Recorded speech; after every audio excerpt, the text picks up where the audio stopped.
Waalaikumsalam warahmatullahi wabarakatuh. Alhamdulillahi Rabbil Alamin. Wassalatu wassalamu ala ashrafil anbiya wal mursalin Sayyidina wa maulana Muhammadin wa ala alihi wa ashabihi wa man tabi'ahum bi ihsanin ila yaumiddin. Rabbi shrah li sadri wa yassir li amri wa hlul 'uqdatam min lisani yafqahu qawli. Amin. Hadirin sekalian, rekan-rekan, sahabat serambi peradaban yang dirahmati Allah Subhanahu wa taala. Alhamdulillah pada kesempatan pagi hari ini kita bisa melanjutkan kajian rutin Ta'limul Muta'allim, Thoriqut Ta'allum bimuallifi Syekh Al-Imam Az-Zarnuzi. Insyaallah kita pada kesempatan malam subuh kali ini pertemuan yang kelima. Nggih, kemudian kedua kalinya salawat serta salam selalu tercurahkan kepada suri tauladan kita Nabi Muhammad Shallallahu Alaihi Wasallam. Salam kepada keluarga beliau, kepada para sahabat dan kepada para pengikutnya. Oke, sebelum memulai kajian, mari kita buka terlebih dahulu untuk menambah keberkahan dengan umul kitab Al-Fatihah. A'udzubillahi minasyaitonirrajim. Bismillahirrahmanirrahim. Alhamdulillahirabbil alamin, arrahmanir rahim, maliki yaumiddin. Iyyaka na'budu wa iyyaka nasta'in. Ihdinas siratal mustaqim. Siratal ladzina an'amta 'alaihim ghairil maghdubi 'alaihim waladdallin. Amin. Dilanjutkan dengan doa sebelum belajar. Rabbi zidni raditu billahi rabba wa bil islami dina wa bi Muhammadin nabiyya wa rasula. Rabbi zidni ilman warzuqni fahman. Amin. Baik, kawan-kawan sekalian, hadirin hadirat yang dirahmati Allah Subhanahu wa taala. Pada pertemuan sebelumnya 2 hari yang lalu telah kita bahas ya, bersama guru kita Ustaz Muhammad Fajanur Rahmat, lanjutan kitab Ta'limul Muta'alim pada bab tentang keutamaan ilmu. Ya, Allah Subhanahu wa taala menjanjikan keutamaan, memberikan keutamaan bagi orang-orang yang menuntut ilmu, bahkan ada perbandingan yang begitu nyata baik antara manusia dengan malaikat dikarenakan ilmu. Ya. Misal Allah Subhanahu wa taala memberikan keutamaan kepada Nabi Adam atas malaikat dikarenakan mereka memiliki dikarenakan beliau diberikan ilmu oleh Allah Subhanahu wa taala, bahkan beliau para malaikat diperintahkan untuk sujud, ya, sujudul hurmah, memberikan sujud penghormatan kepada Nabi Adam. Dan juga ada nasihat-nasihat tentang keutamaan ilmu yang disampaikan oleh salah satu ahli hikmah di dalam syairnya yang sudah kemudian kita bahas. Dan kemudian ada catatan bahwasanya seorang ahli agama yang warok dalam artian adalah tarku malabasa bihi mukhafatan ayyakuna bihi ba'sun, meninggalkan warok, yaitu orang yang meninggalkan segala sesuatu yang tidak bermanfaat bagi dia, kemudian dikarenakan rasa takut sesuatu tersebut menjadi keburukan, ya, keburukan buat dirinya. Jadi segala sesuatu yang mubah yang dilakukan berlebihan, tidak hati-hati, dan kemudian kita menjauh dari itu adalah sikap waro. Dan orang ahli agama yang memiliki sikap waro itu lebih ditakuti oleh syaitan dibanding 1000 orang abid yang rajin ibadah, yang tidak memiliki ilmu. Baik, insya Allah kita akan lanjutkan kajian kita pada kesempatan subuh hari ini dari pukul nanti kajiannya sampai pukul kira-kira ya pukul 6.05 atau sampai 10, nanti sisanya kita akan lanjutkan dengan diskusi. Kepada Ustadz kita, Ustadz Muhammad Fajar Nur Rahmat, dipersilahkan. Baik, saya share screen terlebih dahulu nih.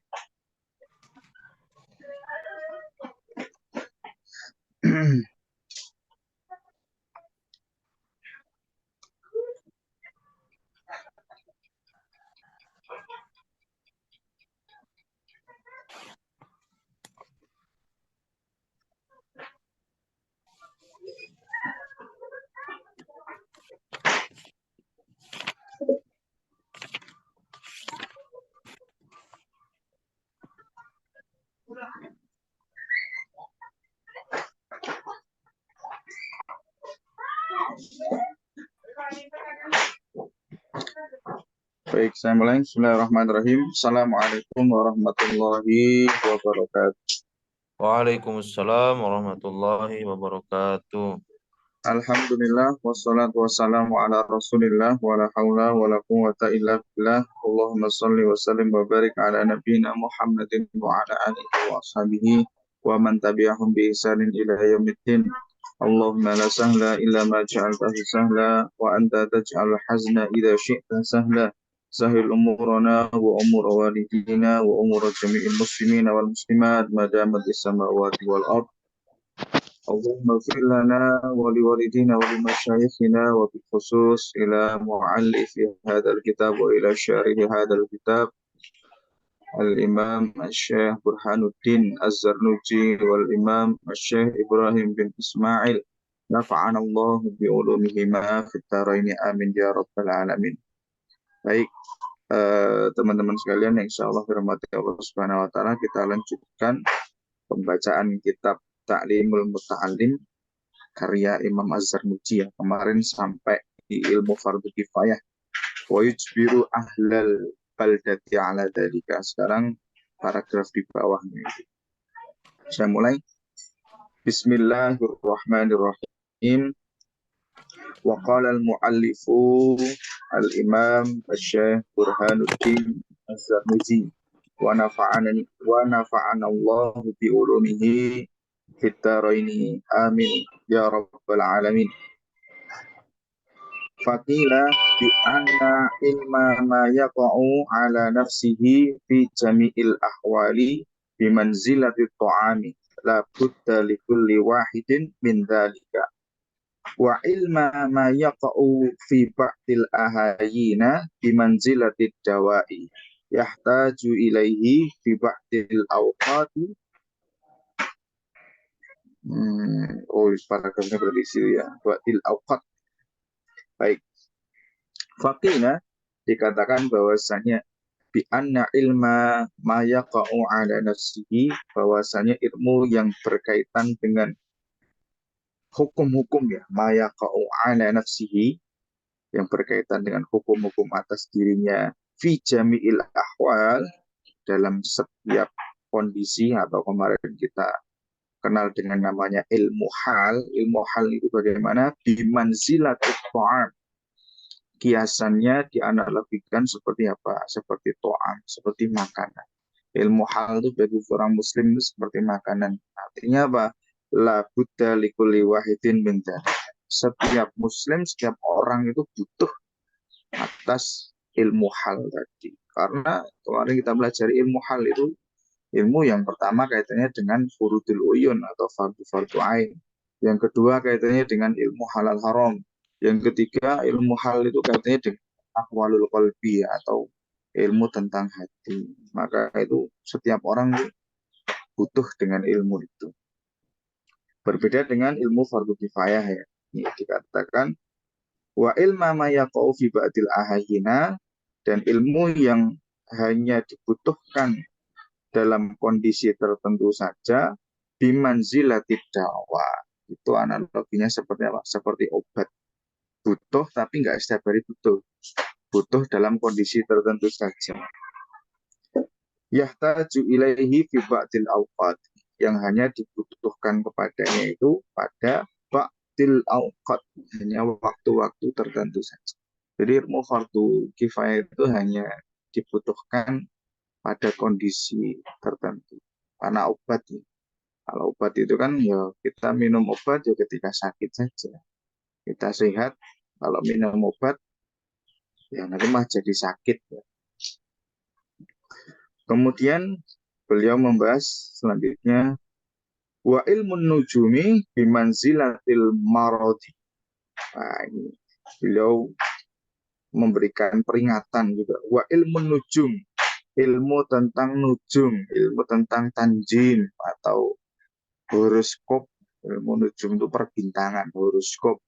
Ada Capricorn, ada Scorpio, ada Cancer, dan lain sebagainya. Ramalan Cancer, kamu hari ini akan sial karena kamu adalah Cancer. Sakeman ya, lu ngopo-ngopo udah sial. Maka mempelajari ilmu itu fata'allumuhu, dia bimanzilatil marad. Ilmu nujum atau ilmu yang kaitannya dengan kesyirikan itu ibaratkan seperti apa? Bimanzilatil marad, seperti penyakit. Fata'allumuhu haramun. Maka mempelajari ilmu nujum tadi itu hukumnya haram. Li'annahu yadurru wa la yanfa'u. Wal harabu min qada'illahi ta'ala wa qadarihi ghairu mungkin. Maka mempelajari ilmu nujum tadi haram. Karena apa? Karena ilmu nujum tadi ya dulu dipelajari itu malah membahayakan, malah menyesatkan. Walayan fa'ud, dan nggak bermanfaat. Belajar ilmu kayak gitu. Belajar ilmu yang kaitannya dengan kesyirikan itu nggak bermanfaat. Ilmu apa semar mesem, apa semar mendem, atau apa ilmu sarang gesing, ilmu lepat gitu. Makanan gitu. Nah itu nggak bermanfaat. Justru malah apa? Mata dia dulu ya, malah membahayakan. Kemudian beliau memberikan alasan juga kenapa? Karena wal harabu min qada'illahi ta'ala wa qadarihi ghairu mungkin. Karena harap lari dari kodok dan qadar Allah Subhanahu wa taala itu enggak mungkin. Jadi apa masuk bakalam yakun li ikhtiaka wa ma akhtaka lam yakun li yusibaka kama qala. Apa yang sudah ditakdirkan kepada kita ya pasti akan terjadi. Yang enggak ditakdirkan ya enggak akan terjadi. Misalkan ya, qadarullah ada saudara kita atau mungkin ada seorang muslim yang terkena gangguan jin, terkena santet atau dan lain sebagainya, itu semua adalah qada dan qadar Allah atas izin Allah. Jangankan seorang muslim, nabi saja atas izin Allah pernah terkena santet. Nabi sekelas Nabi Muhammad SAW. Tentunya itu atas izin Allah. Jin dan manusia itu nggak ada daya dan upaya untuk bisa mencelakai orang kalau tidak diizinkan Allah. Artinya begini teman-teman, keburukan yang ditimpakan orang lain kepada kita itu ya ada dua sisi ya. Bagi kita itu ya musibah, tapi juga ujian. Ya musibah karena itu sebuah keburukan, ya ujian. Akhirnya apa? Ujian keimanan. Kita mengimani nggak kalau itu semuanya atas izin Allah. Jadi jangan sampai mungkin kita wah aku karena didolimi dia akhirnya begini, kemudian menyalahkan dia tok enggak. Tapi semuanya itu atas takdir Allah Subhanahu wa taala. Ya ala kulli hal ya, apapun yang ditimpakan kepada kita kalau itu sudah takdir Allah ya kita sabari, kalau bisa ya, syukuri. Kemudian fayam bagi likulli muslimin ayyastaghila fi jami'i awqatihi bi dzikrillah ta'ala wa du'ai wa tadarru'i wa qiraatil qur'ani was sadaqati ad-dafi'ati lil bala'i wa yas'alullahu ta'ala al-'afwa wal 'afiyata fid dunya wal akhirah liyakunahu Allah ta'ala 'anil bala'i wal afat. Fayam bagi likuli muslimin. Kemudian beliau memberi nasihat kepada kita semua dan ini relate dengan posisi kita sekarang yang sedang bulan Ramadan ya. Justru harusnya ketika Ramadan lebih-lebih lagi karena ini beliau memberikan nasihat dalam kondisi harian umum. Dalam keseharian seorang muslim, yang bagi likuli muslim sebaiknya setiap muslim itu menyibukkan menyibukkan dirinya fi jami'i awqatihi di semua waktunya. Jadi bukan fi ba'di awqatihi, dari fi jami'i awqatihi. Bi dzikrillah ta'ala, dengan zikrullah. Wa doa, dengan berdoa. Wa tadarru' dan serius. Serius itu ya dalam beribadah. Wa qiraatil Qur'an, dan juga baca Quran. Jadi baca Quran khatam itu jangan cuma Ramadan tak. Di luar Ramadan bisa juga kita usahakan tetap khatam walaupun khatamnya 2 bulan sekali, 3 bulan sekali. Jangan sampai khatam itu cuma setahun sekali itu pas Ramadan tak. Wa qiraatil Quran was sadaqati ad-dafi'ati lil bala, dan juga sedekah yang bisa menolak bala. Artinya sodakoh dalam sebuah hadis itu kan sodakoh itu bisa menolak bala. Wa yas'alullah ta'ala al-afwa wal afiyata, dan hendaknya seorang muslim itu memohon kepada Allah Subhanahu wa taala al-afwa wal afiyah, memohon ampunan, kemudian memohon apa? Al-afiyah, afiyah itu kesehatan, sehat wal afiyat, mohon ampunan dan mohon kesehatan. Fit dunia wal akhirah, baik di dunia maupun di akhirat. Liyasunahu Allahu ta'ala anil bala'i wal afat. Supaya apa? Supaya Allah Subhanahu wa taala menjaga dirinya anil bala'i wal afat, dari mara bahaya. Fa inna man ruziqat du'a'u lam yuhramil ijabat. Nah, ini penting, kalimat penting. Fa inna man ruziqat du'a lam yuhramil ijabah. Sesungguhnya barang siapa yang diberi rezeki berupa doa, lam yuhramil ijabah, maka dia itu tidak akan terhalang dari apa yang namanya ijabah. Ternyata kita tahu dari sini bahwasanya doa itu adalah rezeki. Artinya apa? Orang itu kadang punya waktu longgar, punya kesempatan, tapi nggak mau doa. Karena apa? Ya nggak diberi rezeki berupa doa. Maka mumpung kita itu paham ya, maka hendaknya kita senantiasa menjemput rezeki doa ini dengan berusaha berdoa di setiap waktu.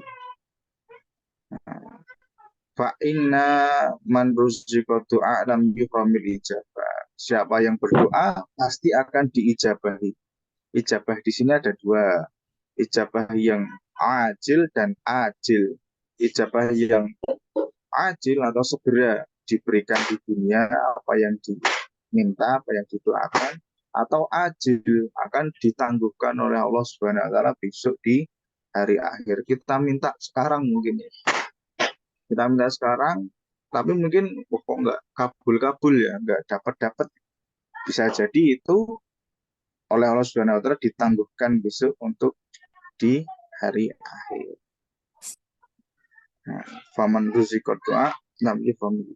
Salah satu juga mungkin dalam konteks Ramadan, salah satu waktu mustajab untuk berdoa sebenarnya adalah ketika seorang shaim itu berbuka puasa. Selain kita berdoa zahabat doma'u wa btalatil muruku atau Allahumma lakasumtu, sebelum kita makan minum itu kita mendoakan atau kita meminta hajat, ya kita punya hajat apa, kita minta apa pada Allah Subhanahu wa taala, doanya sebelum buka. Artinya sebelum makan dan sebelum minum itu kita doa. Kenapa bisa menjadi waktu mustajab? Karena disitulah waktu ketika hamba itu sebenarnya sudah boleh menikmati kenikmatan seorang puasa ya, kesenangan seorang puasa yaitu adalah iftar, tapi dia masih menahan dirinya untuk minta kepada Allah Subhanahu wa taala. Termasuk juga ini bagi yang sudah menikah ini ya, sudah menikah mungkin dipraktekkan juga, tapi yang belum menikah ya jangan bayangkan. Termasuk juga waktu istijabah doa itu adalah apa? Ketika seorang suami dan istri berkumpul dan ketika puncaknya, ketika mau inzal, nah disitulah waktu mustajab untuk berdoa. Maka dianjurkan ketika puncak-puncaknya itu suami itu membaca doa. Karena habilana min azwajina wa dzurriyyatina qurrata ayun. Nek kepanjangan ya cukup Robbi habli minas solihin, Robbi habli minas solihin, Robbi habli minas solihin. Itu didoakan. Supaya apa? Karena itu ya tadi ya, ketika seorang hamba itu menikmati kenikmatan dunia, tapi dia masih ingat kepada Allah Subhanahu wa taala, masih minta kepada Allah Subhanahu wa taala. Maka disitulah tempat istijabah salah satunya di dua tempat. Bagi yang belum nikah ya jangan bayangkan sudah nikah aja nanti yang dipraktekkan. Kemudian selanjutnya paragraf selanjutnya fa in kana